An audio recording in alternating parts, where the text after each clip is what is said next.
come here to Orgreave in South Yorkshire this morning, a place that's well known because of events that occurred here more than 30 years ago in the miners' strike, events in which I was involved on a very different kind of day, I should add. There were summer days in 1984, hot summer days. It's a cold winter's day this morning.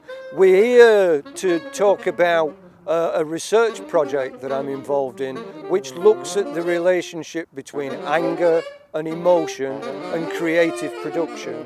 Being here this morning takes me almost immediately back to some intense experiences from 30 years ago. What happens when I revisit it, as we are doing this morning, is that just walking on the ground, there are flashbacks. You know, there's no other way to express it. I can feel them kind of whipping in now as I've mentioned that notion of a flashback.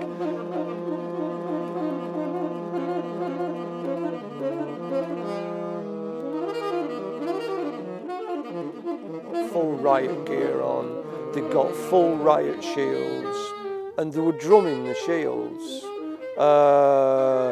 And it was an extraordinary moment. There was something deeply terrifying about it. It was clearly, the strike had become, the policing had become militarised by then.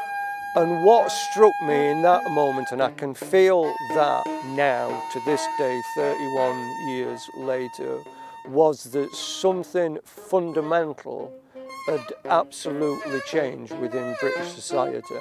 That the levels of violence that the state and its machinery seemed prepared to employ had changed, and that the whole post-war settlement, the whole notion of one nation and all the rest of it had been utterly abandoned. And that was clear at Orgreave.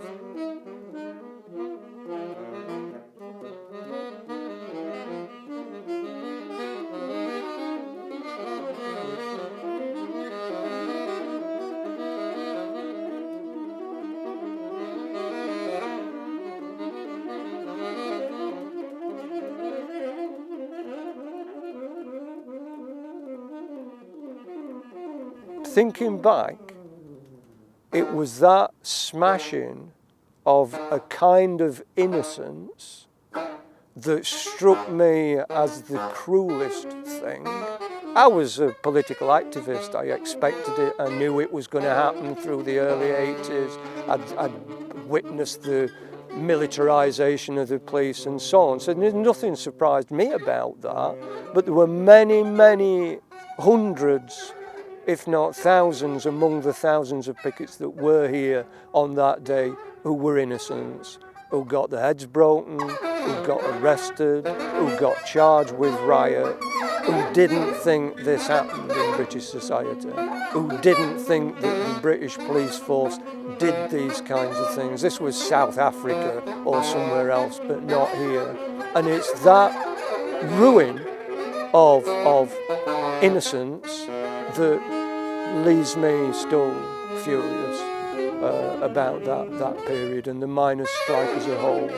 The miners' strike, at its best, offered a different way in which we might live in this world, a way where we might relate through bonds of solidarity and generosity rather than selfishness and individuality. I think that put the fear of God into the powers that be, and they smashed it. And they smashed it without any quarter. And they started to smash it on those days in 1984 on this ground in Orgreave.